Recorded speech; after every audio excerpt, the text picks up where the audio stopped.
Hello বন্ধুরা, দেখতেই পাচ্ছ এটা আমার ঠাকুরঘর। আজকের বৃহস্পতিবার ঠাকুরঘরটাকে পরিষ্কার করলাম, সুন্দর করে শিউলি ফুল আর নীলকণ্ঠ ফুল দিয়ে সাজালাম।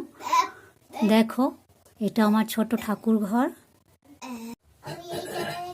দেখো, রয়েছে গোপাল, গণেশ, একটা গোপাল, লক্ষ্মী, মা লক্ষ্মী, কালী, দেখতেই পাচ্ছ।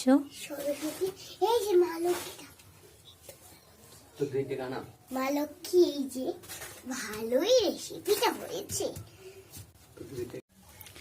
আর দেখতেই পাচ্ছ এটা আমার তুলসী থান।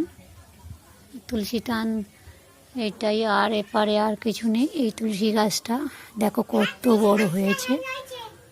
তুলসী গাছটা দেখো, দেখতেই পাচ্ছ, সুন্দর লাগছে।